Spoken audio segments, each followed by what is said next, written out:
I know they've moved out, heading back to the barracks, but good grief, pitch perfect in step. Parade season in full swing, and it just gets more intense and frisky from here with the 250th year of our course. So I always appreciate them a great deal.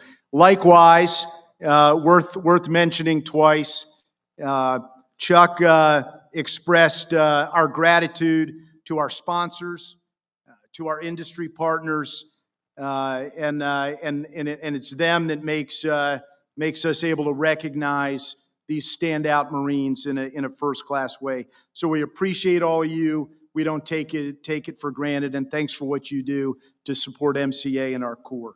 And then finally,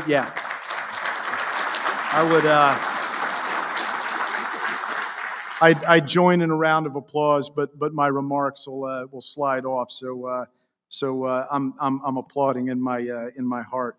But to the family and friends of our Marines, especially those in attendance this evening, thanks for all the support and sacrifices you've made. And tonight is very much your night as well. So, not unfamiliar.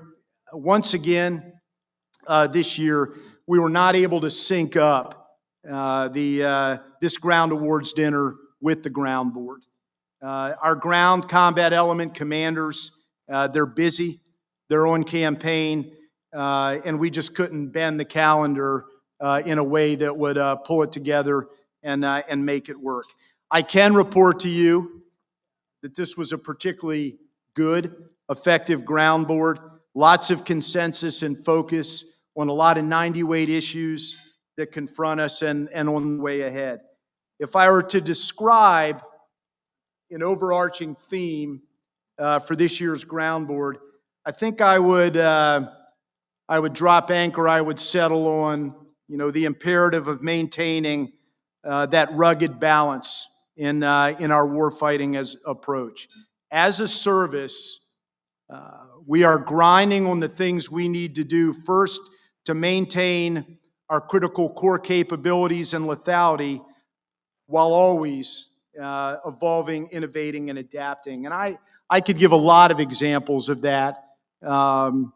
But there's no need. You're about to get it in very short order from our commandant. The burning bush, if you will, and he's gonna speak to some of the challenges we face as a Corps, to the ongoing campaign of learning, and then the clear-eyed focus I think we continue to have on finding that right balance so the ground combat element, the MAGTF, and the Corps is ready for the next fight, and looking forward to that. For my part, what I will assure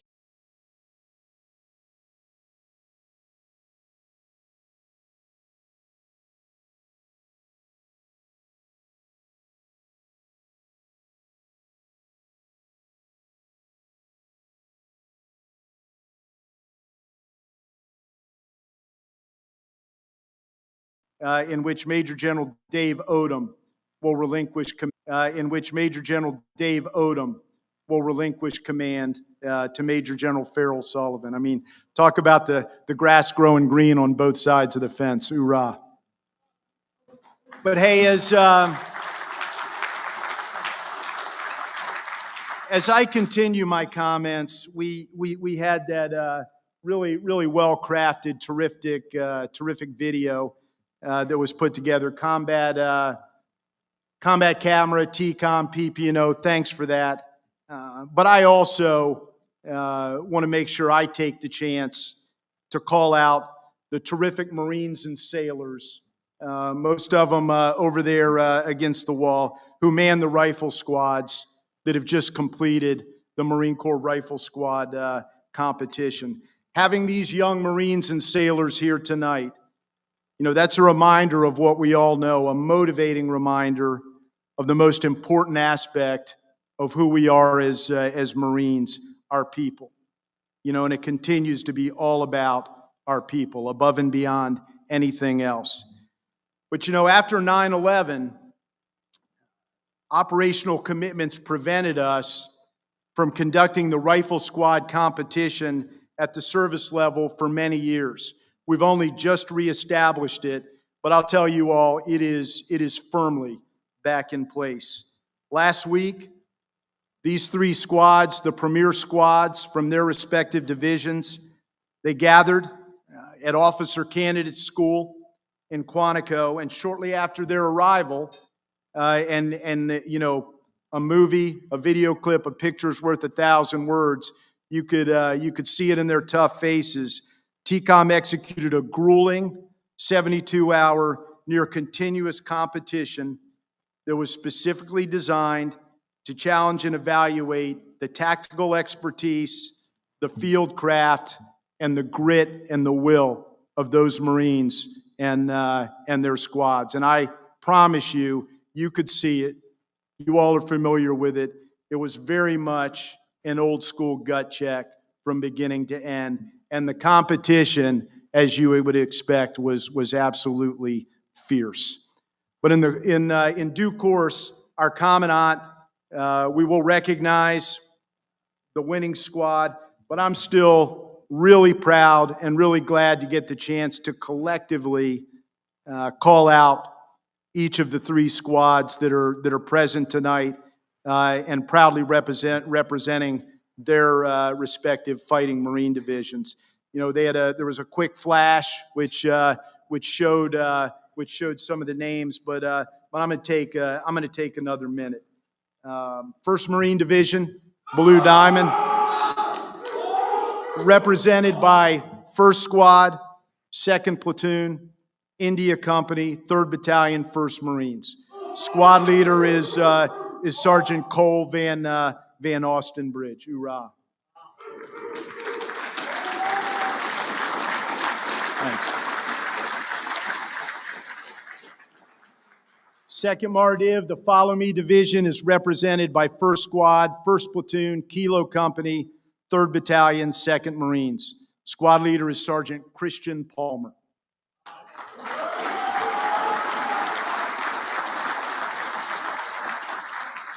And then 3rd Mardiv, Caltrap, is represented by 1st Squad, 1st Platoon, Charlie Company, 3rd Littoral Combat Team, 3rd MLR, and the squad leader is Sergeant Nick Kempton. But ladies and gentlemen, just join me in one more round of applause for these fantastic young Marines.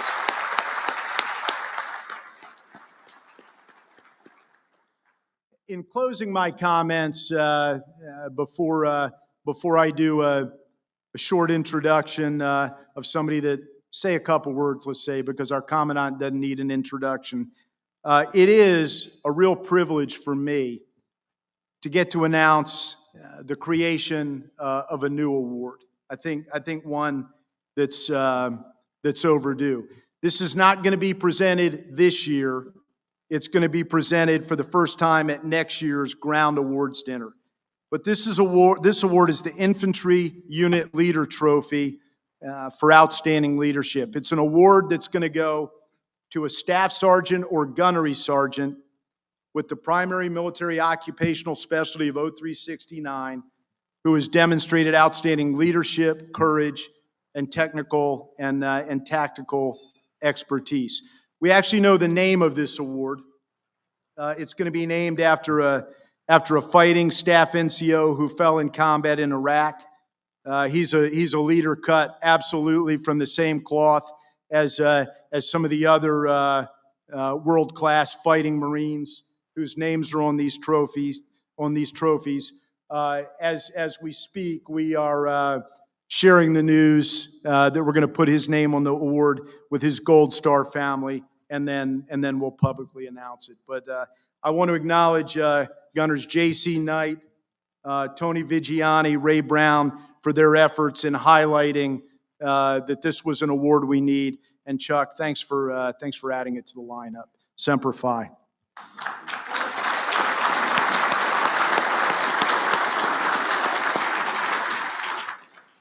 So with that, ladies and gentlemen, again, introduce is the wrong word, but let me say a couple words about our guest of honor, our Commandant.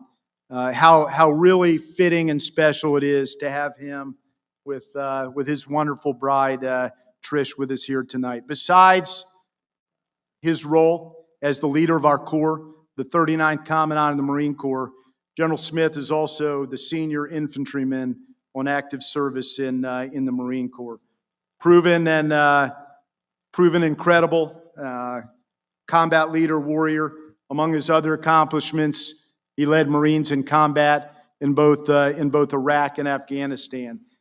If you all allow me just a very, very short personal vignette, I'm very proud to say that our Commandant and I go all the way back to the very beginning. We were TBS and IOC classmates in 1987 and 88. I still shudder a little bit when I think of that horrendous winter IOC.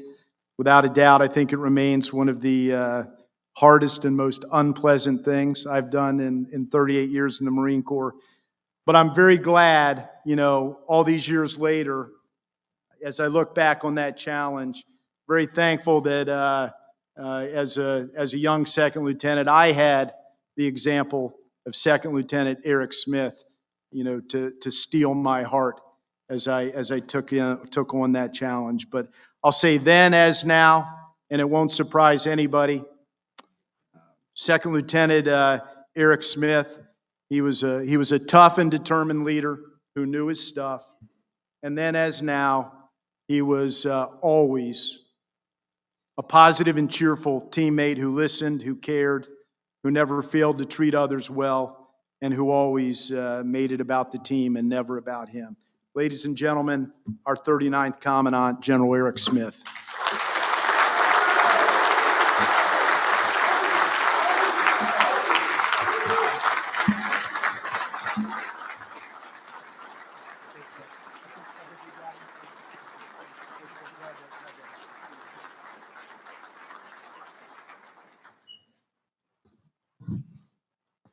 Hey, thanks for that, Chip. I did not pay him for that, but I'm going to have to pay him later. Chip and I, we go back, the boys of summer, as we say. Fred Tuggle was our company commander. Yep, Woody, you remember. Slick Cates was a Vietnam Huey door gunner was our XO. And in my SPC was a guy named Phil Smith, who was a first lieutenant, was prior enlisted staff sergeant, went into Grenada with the 81s platoon. And it was a unique time. It was a time everything was in the future. And now as we're getting a little bit longer in the tooth, most things are in the past. So Chip, thanks for that. Hey, thanks for being here tonight to support. Thanks to the young Marines, because you're the reason we're here. I mean, all of us, we're the past. You're the future. You got to carry this gun club forward. And what we owe you is the best chance to win the next fight. That's what we owe you. And that's why we're doing force design. Because you can't win tomorrow's fights using yesterday's gear and yesterday's formations, because you'll be the best looking outfit to ever get run off a hill. We owe you the modernization that we're underway with right now, and we're going to get it for you, guaranteed. So what I would say to you is that Trish and I are honored to be with you tonight, especially for this one. As an infantryman, it's really, really powerful to be here. This is not just another awards dinner. This is our tribe. This is who we are as Marines. We are a band of warriors. We are an infantry-centric organization. So I'm not putting down the pilots. I'm not putting down the logisticians. My own son's a logistician. He's not a very good one, but he's a logistician. No, he's a good one, I think. But it's good to be home with family. Thanks to Lieutenant General Sharoti, my friend Chuck, Marine Corps Association, and the entire team that makes tonight possible, because they'll be here long after we're gone cleaning up. This event has grown over the years, and it's much bigger than just an awards dinner. It's a touchstone for who we are. And it's an opportunity to recognize our most deserving leaders. I also want to thank Chip Bierman, again, my TBS mate, our Deputy Commandant for Plans, Policies, and Operations. He's the OPSO of the Marine Corps, and he's a good one. No one fights harder for the ground combat element than him. And trust me, he's in my office every week telling me that I got to do more for the GCE. I got to fund it better. I got to equip it better. And Chip, thanks. You are going to be sorely missed when you go over the side, brother. To our awardees, congratulations. You represent the very best of us, better than I ever was, better than all of us. You represent the best of us. You represent the standard that the Marines coming up behind you will have to live up to. And that's a high bar. You remind us that the spirit of Leftwich, Hulbert, Zembeck, Thomason, and Chambers lives on in this Corps because it lives on in you. And for those that knew Doug Zembeck, you know that's a high bar to live up to. This is a ground awards dinner. So tonight I get to talk like an infantryman. Not a list of get to do oorah, although my voice is fading these days, I can still do a little bit of oorah. So I'm not getting paid flight pay. I got jump wings, I'm a grunt, been a grunt my whole life, don't know anything else. But we're not going to talk about a list of programs, not going to give you a list of acronyms. I'm just going to tell you where we are and what we're fighting for and where we need to go together. First, I'd also like to take a moment to recognize the team that made the night possible. Again, from the event staff to the behind-the-scenes professionals who worked tirelessly to deliver tonight and who'll be closing up long after we're gone. So on behalf of all of us here, I thank you. Let me start with the infantry. It's where we should always start. Our Corps has always drawn its soul from the infantry. We say every Marine is a rifleman for a reason. It's not a recruiting slogan. It is a truth baked into our bones. From Bellawood to Tarawa, from Way City to Marja, it's riflemen who hold the line. Riflemen who close with, riflemen who will fight and carry the cost. And let's be clear, when I say rifleman, I'm talking about every Marine who's carried a pack, dug a fighting hole, and stood a post. Whether you were on patrol in Helmand, ensuring comms in a COC, or keeping the trucks running, you earned the title through discipline, toughness, and a willingness to fight. They say that nobody likes to fight, but somebody has to know how. That's not true. Marines like to fight. They like it, and they're looking for it. And the PRC should probably think about that before they act up in the South China Sea. Because it will be a one-way conversation, and we're going to have the last word. But we can't look backward. Our job is to make sure that this legacy doesn't just live in museums or in citations, that it has to live in our formations today. It has to live in how we train, how we equip, and how we fight, and how we lead. And that brings me to where we are today, the state of the Marine Corps. Right now, more than 33,000 Marines are forward deployed or forward stationed, deterring aggression, reassuring allies, and preparing for the next fight. Reassuring allies isn't that popular to say right now, but it's important because someone has to lead. And if not us, then who? Someone has to lead. And it's amazing how many people will follow if you step off with a purpose. And our Marines are stepping off with a purpose. We have 2 MEFs abreast in the Indo-Pacific, 1st and 3rd Marine Expeditionary Forces.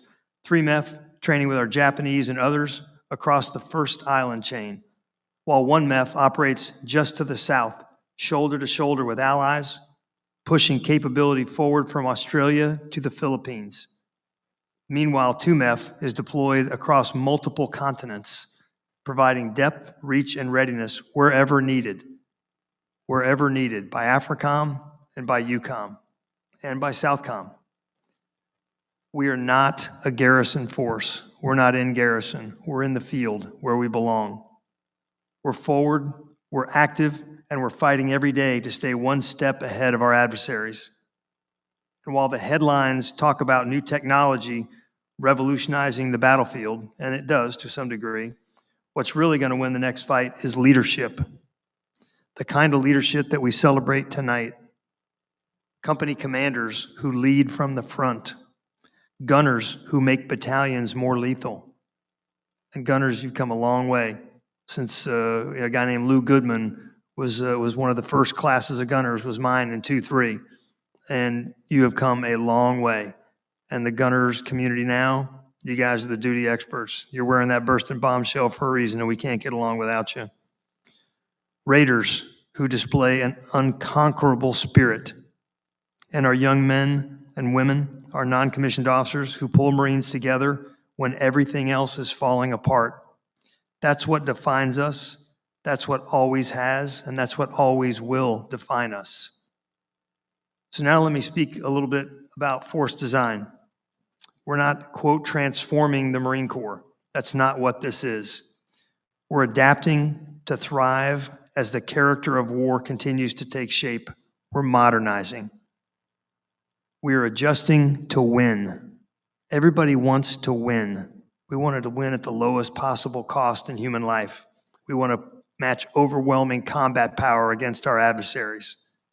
That's what Marines have always done. And it's not something that's happening to the infantry. It's being driven by the infantry and by the leaders in this room. We didn't sit in an office and guess. We learned from experimentation, from 20 years of irregular warfare in Iraq and Afghanistan, from 5 years of wargaming, from what we've seen in Ukraine and Gaza, from hard lessons on ships and islands and in contact. Here's what it comes down to.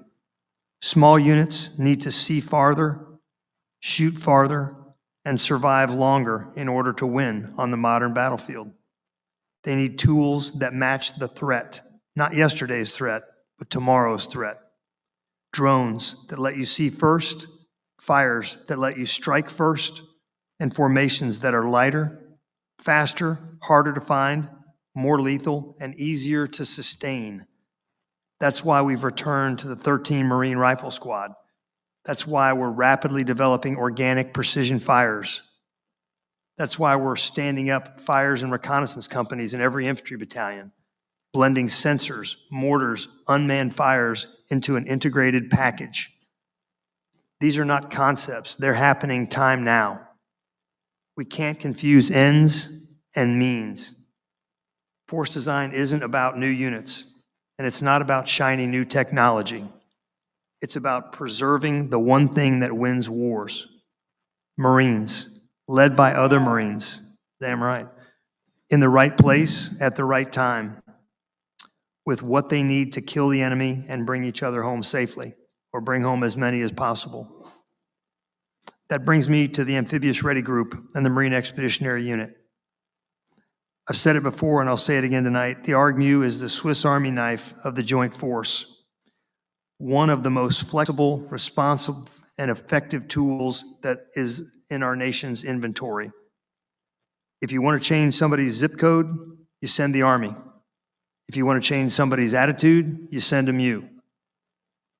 It's a 3-ship formation, self-contained, fully trained, with lethal options ready to go. It can respond to a terrorist, a tank column, or a tyrant. And it can do it before anybody else gets out of their briefing room, because it's on station, must be present to win.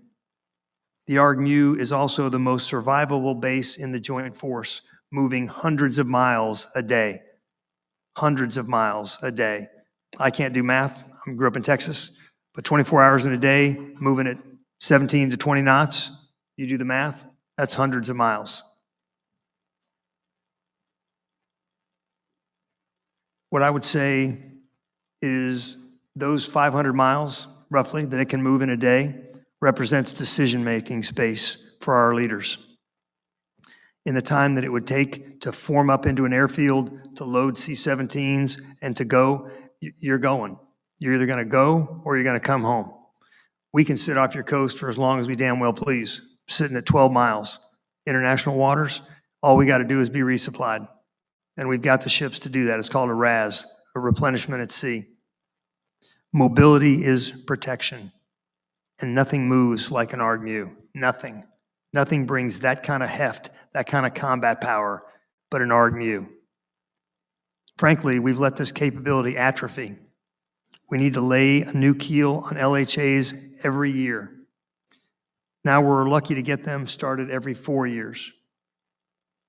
We've also dipped below 50% readiness for our amphibious fleet as a whole. That's the result, or the result is that today we can't maintain 3 ARG-MUs forward at all times. We don't have the amphibs. And that's something that Jim Kilby, the acting CNO, and I are working on. It's called OFRP, the Optimized Fleet Response Plan, and he is working hard to get our amphibs readiness up to where it needs to be. But our 31 is based on 80% A sub O, and we haven't seen 80% in a long time. And that's unacceptable. We need to return to a 3.0 ARG-MU presence. That's, again, 3 constantly deployed ARG-MUs, heel to toe. Heel to toe. One checks in before the other one checks out. One from the East Coast, one from the West Coast, and the 31st MU episodically deployed from Okinawa, Japan. Because when that formation is forward, it does 3 things. It assures our allies, it creates uncertainty in the minds of our enemies, and it gives our national leadership options in both peacetime and in conflict and combat. Without it, we're slower, we're less visible, we're less useful. And that's why we're fighting to restore it. That's also why I'm pleased to announce to you tonight that the November edition of the Marine Corps Gazette will feature the ARG-MU as its central topic. Its history, its global impact, and why it must be central to the Marine Corps' future. The ARG-MU must be central to the Marine Corps' future. I'm also really happy to announce the Commandant's Rapid Response Essay Contest is focused on the future of the MU. Again, it's all about the MU and about amphibiosity. This is a personal request from me to the entire fleet to get after this, to get excited about it, to protect your heritage. I want your ideas, your concepts on how we should task, organize, and equip the MU of 2035. Not 2025, 2035. We got to think 10 years in advance at least. Hosted by the Marine Corps Association, this contest is your opportunity to help shape the future of our most agile and lethal formation. The best ideas will be published, recognized, and awarded at the Marine Corps Association's annual meeting this December. Bring your ideas. Our future fight depends on them. This contest reinforces what we already know. The ARG-MU is our North Star. This is the Marine Corps' top priority. If it sounds like I'm a broken record, because I'm a broken record, because I'm in testimony season, and I'm 1 down and 3 to go. And you can ask me about the budget, and I'm going to talk to you about the ARG-MU. You can ask me about, non-lethal weapons, and I'm going to talk to you about the ARG-MU. You can ask me about, housing. I'm going to talk to you about the ARG-MU. That's a great question, Senator. I mean, you mentioned the ARG-MU. Thank you for your question, Congresswoman. Let me tell you about the ARG-MU, because that's what I get paid to do, to be a broken record on your behalf. We're going to fix the ships we have, build the ones we need, and restore a formation that is vital to the joint force. I've spent most of my life in the infantry since I was 21. I've seen what makes Marines tick. It's not comfort, it's not gear, and it's not medals. It's the bond. It's the fight. Again, there's a saying that nobody likes to fight, but somebody has to know how. But again, that's not true, because Marines do like to fight. They've always liked to fight. We're not looking to start a fight, but we will finish it. The shared sense that what we do matters, and that we do it better than anyone else, because we're Marines. We don't know how to fail. That is what tonight is all about. These awards are not given for showing up. They're earned through sacrifice, grit, and leadership under pressure, leadership under fire. The Leftwich Trophy carries a legacy that reads like a list of the Marine Corps' most lethal leaders, among them Captain John Maloney. Now, John Maloney was one of my company commanders in 1-5. And I will tell you a very brief story, and I'll try to get through it. But John was cut from the same cloth as Lieutenant Colonel Leftwich. He wasn't just good, he was the best we had. He is, to my knowledge, our only posthumous recipient of the Leftwich Award. And John was killed in Ramadi in 2005. And when I got the radio call that we'd had a large IED go off down south of the railroad tracks in Ramadi, a guy named Latham Fell, who was Charlie 5, he was the XO, Charlie 6. 6 is the call sign for commander. And we didn't use all the call signs, Geronimo and Apache and all that. We just used, because we were on a covered net, so I couldn't keep anybody straight. So we just used, Alpha, Bravo, Charlie. And I heard, I heard big ID go off, and I got on the net, and I said, Charlie 6, this is CO15. And Latham Fell, the XO's voice came back, said, sir, this is Lieutenant Fell. And I said, hey, put Charlie 6 on the phone. Put him on the net. And he said, sir, I am Charlie 6. Meaning Charlie 6 was dead. And my heart sank. And so I went, and we recovered his body, and brought him back, and flew his body home to his wife. But that's the kind of sacrifice that these awards represent. And every Marine in this room who's wearing the cloth now or who has worn it is willing to make that sacrifice on your behalf. And we owe them a debt of gratitude that we can't possibly repay. And again, that's why I'm like a dog on a bone for our budget and for our amphibs. It's a strong reminder that leadership is a heavy burden. And once you pick it up, you carry it every day. And you're willing to give your life for it. So to every awardee tonight, well done. But the real honor starts tomorrow. The weight is now yours. You're the future. You're the future. I'm the past. Another 3 years, you'll be, I'll be wearing a coat and tie, and you'll say, yeah, who are you? Okay, fine. Next, get in line.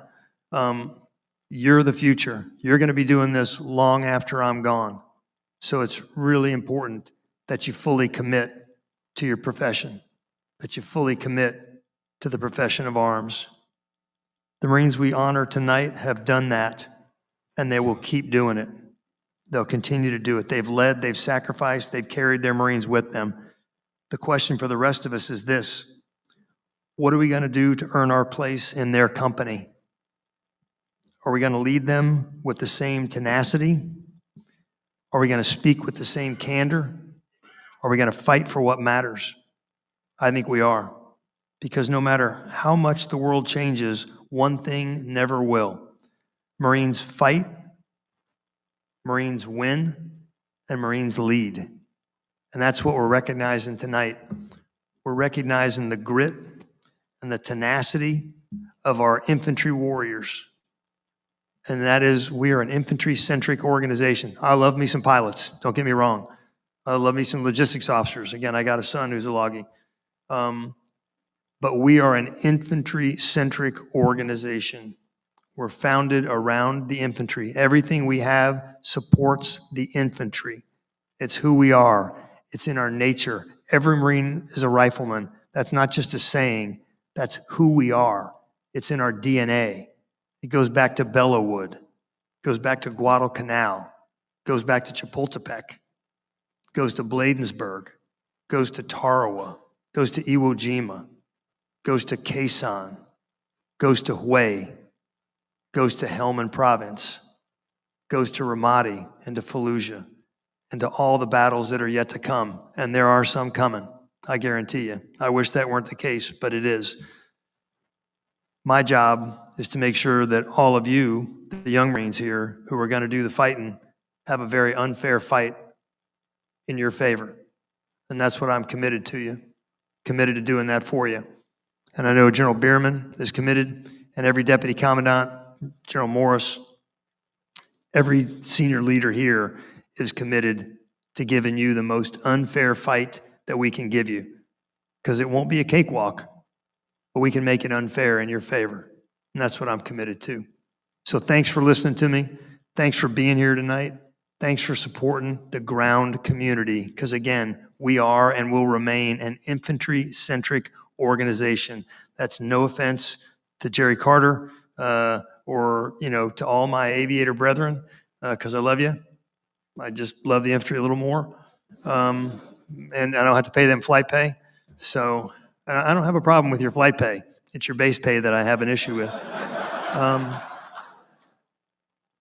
But to all the young Marines, stay the course, because there's a fight that's coming, and we need you. So thanks for what you do. Hoorah. Hoorah.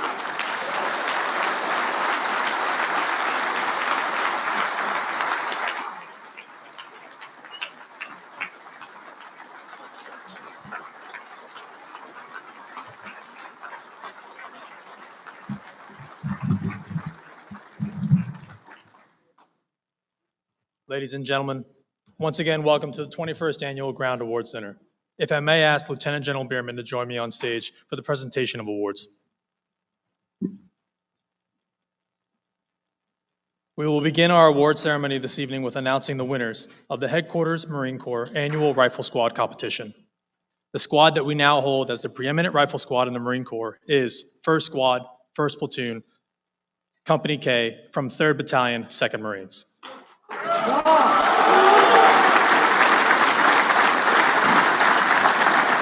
The squad is led by Sergeant Christian Palmer.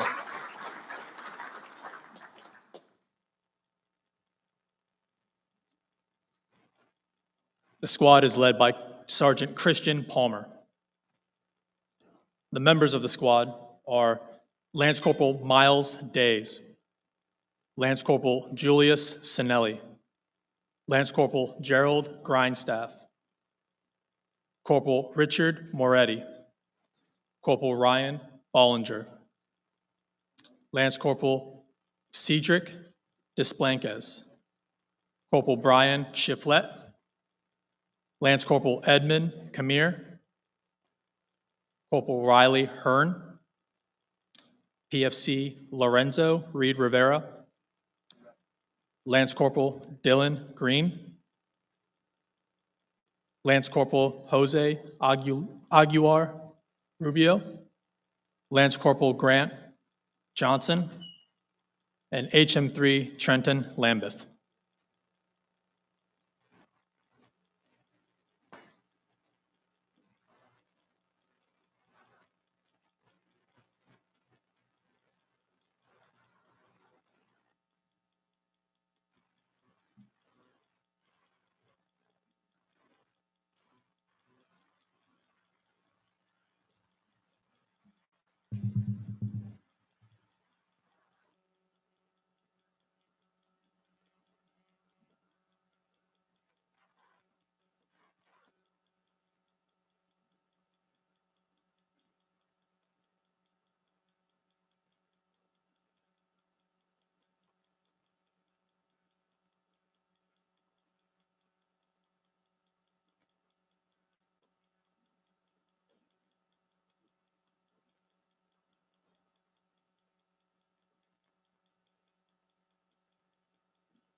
Ladies and gentlemen, if I can have a round of applause for the preeminent rifle squad in the Marine Corps from 3rd Battalion, 2nd Marines.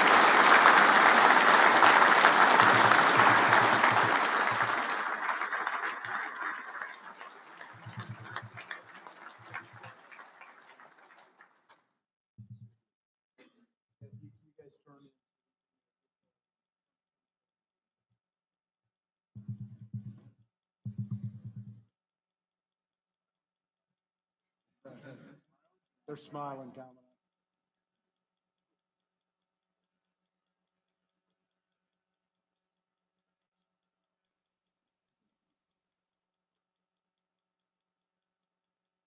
Smiles all around.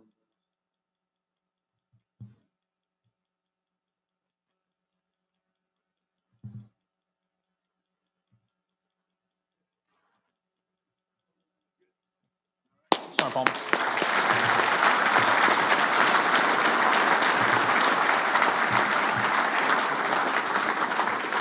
If I may ask Lieutenant General Sharadi to join me on stage for the presentation of the remaining awards.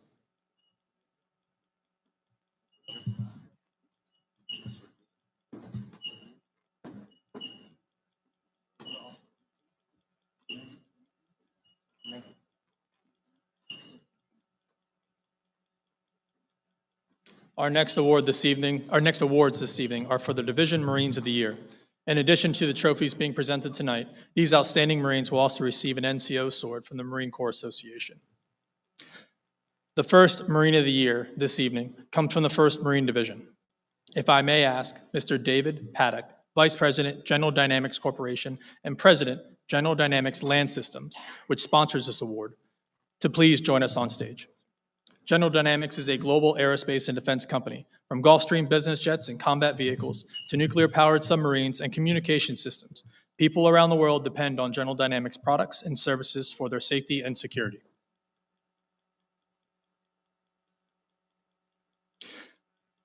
The Marine of the Year from 1st Marine Division is Corporal David Kohanek. Corporal Kohanek currently serves as the licensing NCO for 1st Intelligence Battalion, 1 MEF Information Group, and previously served as the platoon sergeant for 5th Marine Regiment Motor Transportation Section. Throughout the year, he was critical to the education and licensing of over 70 Marines within 1 MEF.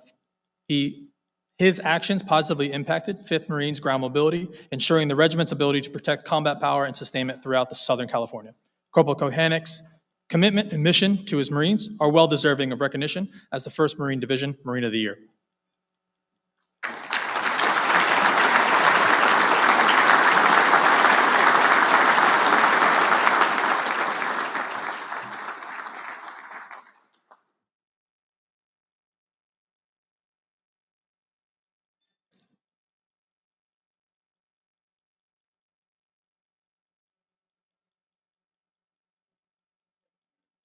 Our next Marine of the Year comes from the 2nd Marine Division. If I may ask Ms. Rebecca McGrain of BAE Systems, which sponsors this award, to please join us on stage. BAE Systems' wide-ranging products and services cover air, land, and naval forces, as well as advanced electronics, security, information technology, and support services. The 2nd Marine Division Marine of the Year is Corporal Brianna Sanchez. She is represented this evening by her husband, Corporal Adam Sanchez.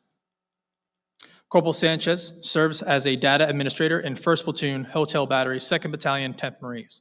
Corporal Sanchez is currently deployed to Okinawa, Japan, as part of the stand-in force. Since joining the Marine Corps, she has consistently demonstrated unparalleled dedication to duty, exceptional leadership, and an unwavering commitment to the Corps. Her professionalism and dedication to improving the Marines around her merit recognition as the 2nd Marine Division Marine of the Year.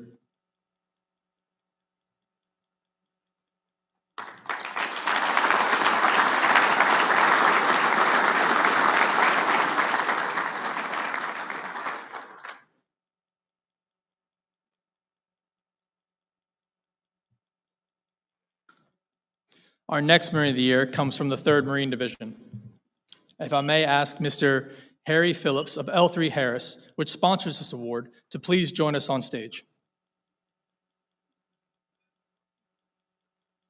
L3 Harris provides mission-critical solutions to connect, inform, and protect the world. The 3rd Marine Division Marine of the Year is Corporal Adam Trump. Corporal Trump serves as combat photographer for communication strategy and operations, 4th Marine Regiment, 3rd Marine Division. Throughout the year, Corporal Trump excelled at capturing significant events, maintaining accurate documentation of key moments, and processing imagery in line with the commander's intent. His efforts played a critical role in showcasing the lethality and readiness of the Marine Corps in the Indo-Pacific region. Corporal Trump's professionalism and unrelenting perseverance merit recognition as the 3rd Marine Division Marine of the Year. Corporal Trump is joined this evening by his grandmother Sandra and his sister Cheyenne.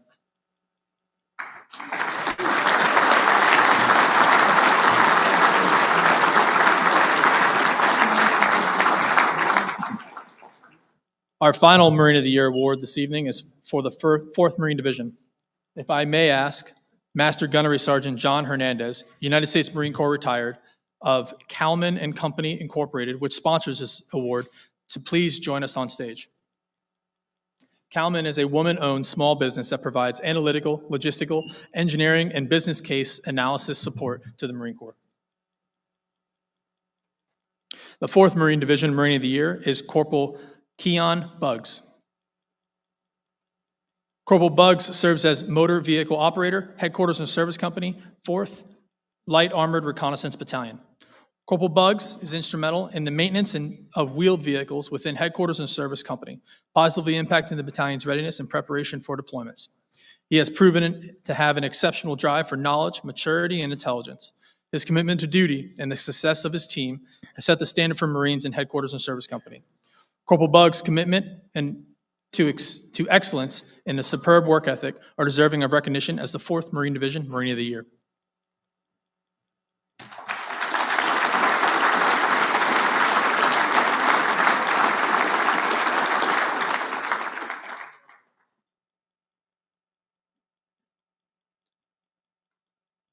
Our next award is the Colonel Justice Marion Jumping Joe Chambers Leadership Award. This award is presented annually to the reserve company grade officer who best demonstrates the outstanding leadership qualities exemplified by Colonel Chambers. If I may ask, Sergeant Major Keith Long, United States Marine Corps retired of USAA, which sponsors this award, to please join us on stage. USAA is dedicated to serving military members and their families through insurance and by offering more benefits than the other major financial provider. During World War II, Colonel Chambers, a reserve officer, was awarded the Medal of Honor for actions as commander of 3rd Battalion, 25th Marines during the landing on Iwo Jima. Throughout Colonel Chambers' life, he demonstrated a strong dedication to country and Corps. He was a model citizen and Marine. The recipient of this year's Chambers Award for Outstanding Leadership is Captain Andrew Harper. Captain Harper served as the commanding officer, Company A, 1st Battalion, 24th Marines.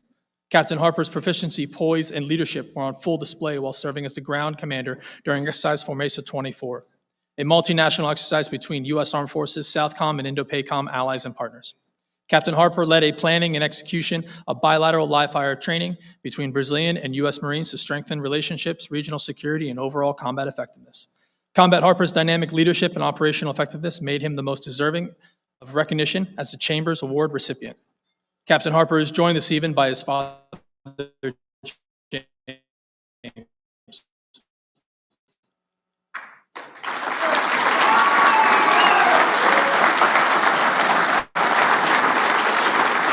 Award of the evening is the Sergeant James Horse-Collar Smith Marine Special Operations Capabilities Specialist of the Year Award.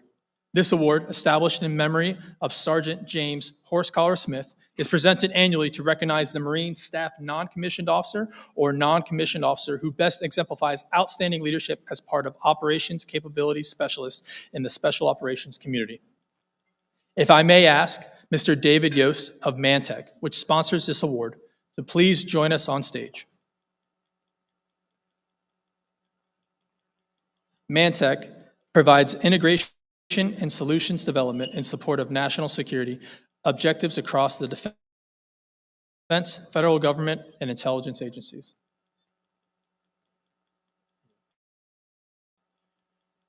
Sergeant James Horse-Collar Smith served in the 1st Marine Raider Battalion in the Pacific Theater during World War II, where he was awarded a Silver Star for charging a machine gun nest, and later awarded a Gold Star for his actions on Toulouse Beluga as he was wounded in the culminating battle for Guadalcanal. After the Marine Corps, Horse Collar Smith continued serving his country as a Foreign Service officer in Taiwan, Vietnam, Laos, and behind the Iron Curtain in the Soviet Union.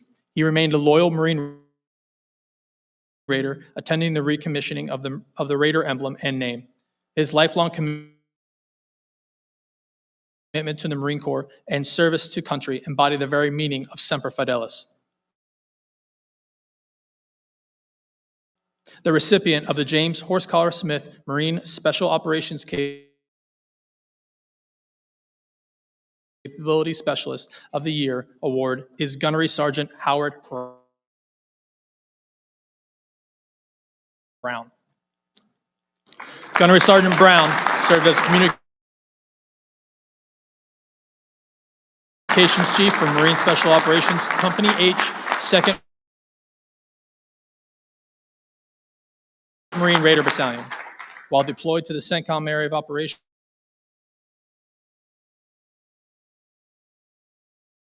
Gunnery Sergeant Brown's relentless work ethic and technical proficiency enabled him to support special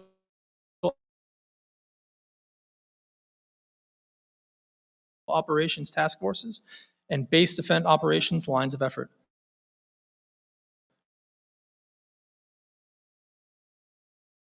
Supporting more than 150 tactical ground movements and 12 separate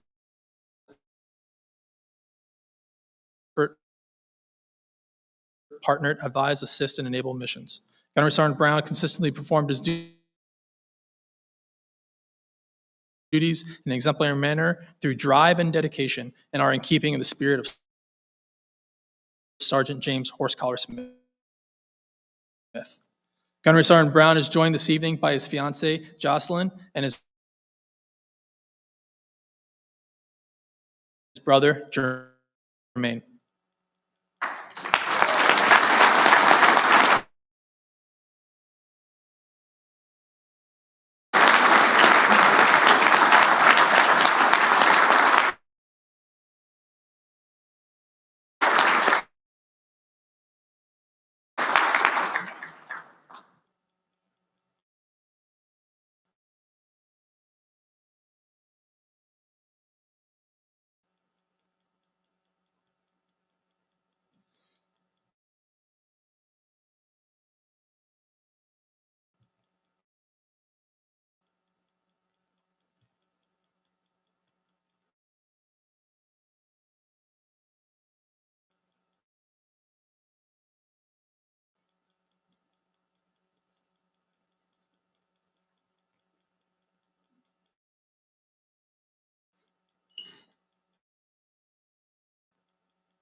Our next award of the night is the Marine Special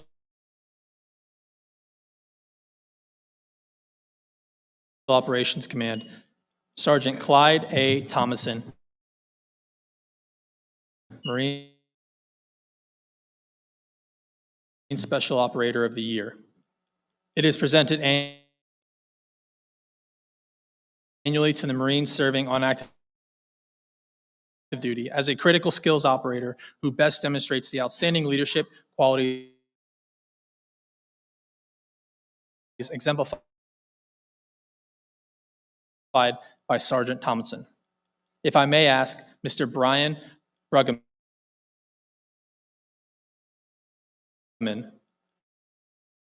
of Teledyne FLIR, which sponsors this award, to please sensing solutions that provide enhanced perception, awareness, and lethality. During legendary raid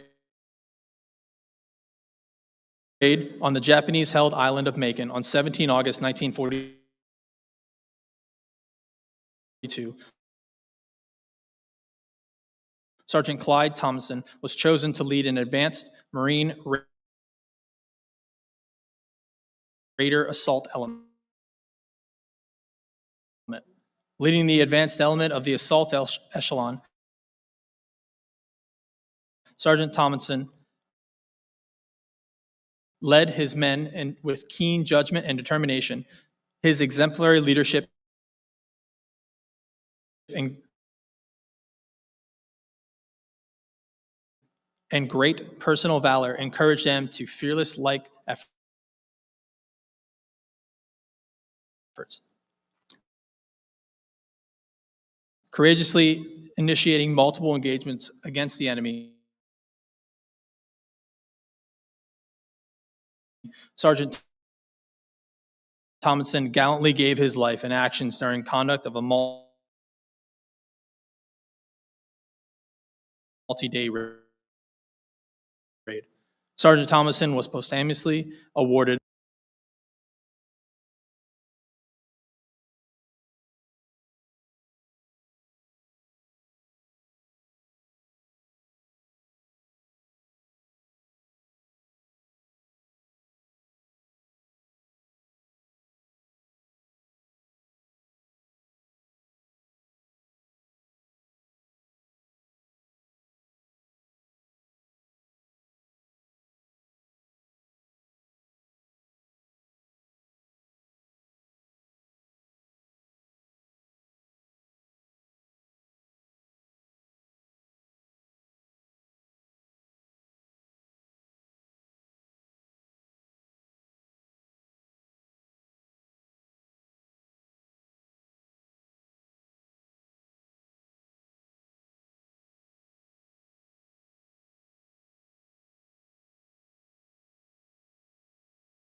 Our next award is the Gunner Henry Lewis Holbert Trophy for Outstanding Leadership. This award is presented annually to the competence and leadership displayed by Defense Systems, NAMO, Rocket Motor, 88, during a collaborative actions upting bomb insignia of the Marine Gunner. Then, 50 years old, he pressed his commanders to be assigned to the service in a combat unit and finally won the approval of the Commandant, sailing for France with 5th Marine Regiment. He served in numerous actions with the regiment, including Belleau Wood. On October 4th, 1918, while reorganizing his unit for a counterattack, Gunner Holbert was killed by enemy fire. In addition to the Medal of Honor, his personal awards include the Distinguished Service Cross, a Navy Cross, multiple awards for Purple Heart, and the French Coup de Grâce. Ladies and gentlemen, this year's recipient of the Holbert Trophy for Outstanding Leadership is Chief Warrant Officer 3, Marine Gunner Jay Baldino.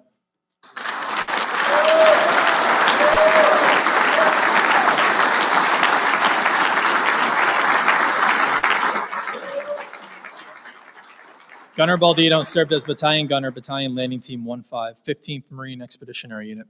Gunner Baldino served as the leading weapons and tactics subject matter expert for all elements of the MAGTF. He led a remarkable range of impressive efforts that delivered quality training to the Muse Marines and sailors, advanced Marine Corps capabilities and tactics, techniques, and procedures, and closed the distance on critical theater campaign objectives. Gunner Baldino's tactical and technical proficiency, engaged leadership, and expertise embody the model attributes of a Marine gunner. Gunner Baldino is joined this evening by his wife, Saban, and daughter, Lily.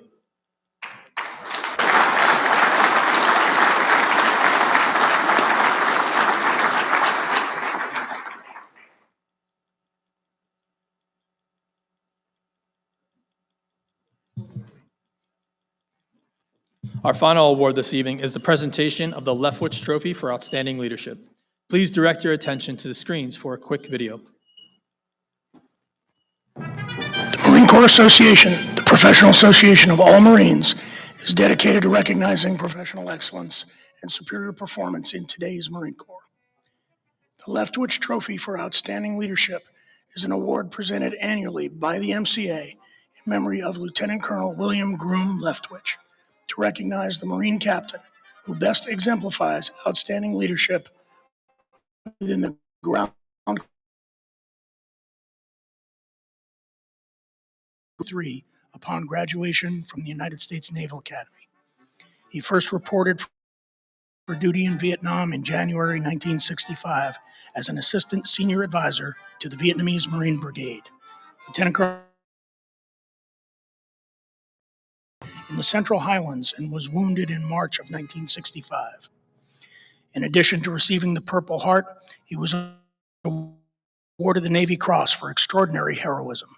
On November 18, 1970, while serving as the commanding officer of 1st Reconnaissance Battalion, Lieutenant Colonel Leftwich served as senior extract officer as he insisted on personally accompanying every emergency extraction requested by his reconnaissance teams. One team had incurred casualties and requested an emergency extraction from enemy-infested territorial supervision, but as the helicopter began its ascent, it crashed into a mountainside, killing all aboard. The Leftwich Trophy was initially provided to the Marine Corps through an endowment by the H. Ross Perot Foundation. Colonel Leftwich and Mr. Perot were classmates at the United States Naval Academy. The trophy itself was designed by Felix de Weldon, designer of the Marine Corps War Memorial in Washington, D.C. The Leftwich Trophy, a replica of the statue commemorating the service and leadership of Lieutenant Colonel Leftwich, was first presented in June 1979 at the commissioning ceremony for the destroyer USS Leftwich, DD 984.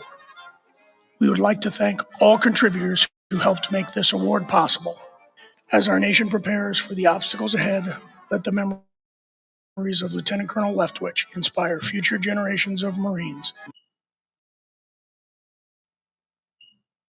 The recipient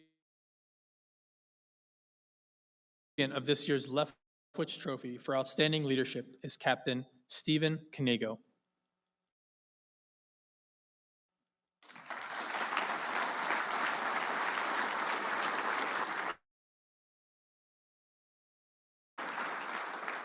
Captain Kanigo serves as Company Commander, Company A, 3rd Littoral Combat Team, 3rd Marine Littoral Regiment. Captain Kanigo demonstrated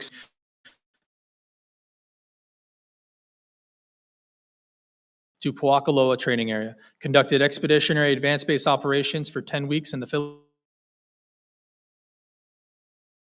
Philippines, and upon return to Hawaii, organized, trained, and equipped his company as 3rd LCT's ground mobile reconnaissance element. Captain Kanigo, noteworthy leadership, built a lethal and survivable team. His limitless ability to inspire those around him and devotion to leading them embodied the traits of Lieutenant Colonel Leftwich. Captain Kanigo is joined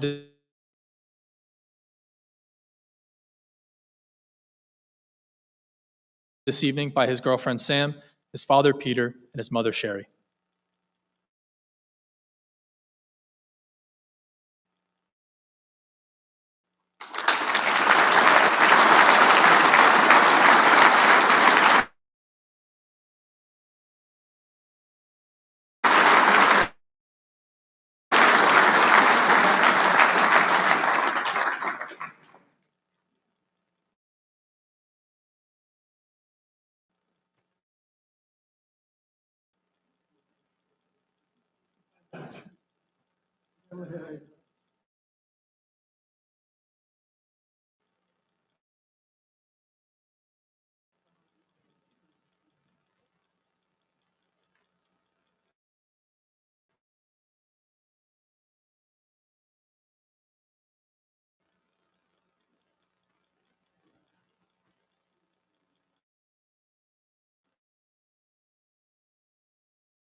Ladies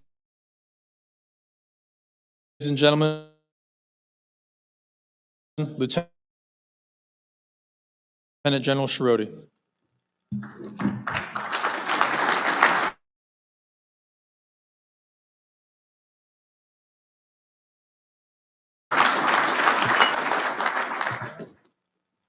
Ladies and gentlemen, a round of applause for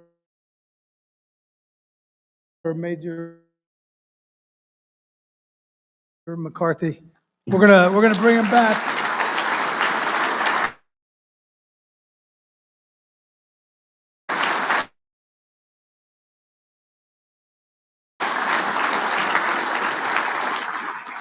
Didn't do that good this year. We'll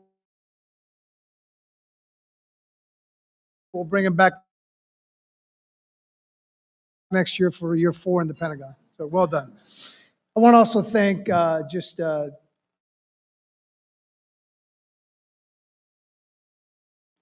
Colonel Woodbridge. Where are you, sir? Right there. A lot of the work, the historical archives, the work that went in there, obviously the graspy voice that made it even that more intense. Woody's voice. So thank you, Woody, for the great job on that, as always on everything.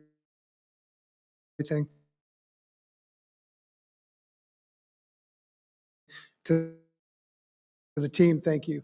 A round of applause for our young Marines. Once again, they've received a lot of kudos. And tonight, we're just going to cast them on them.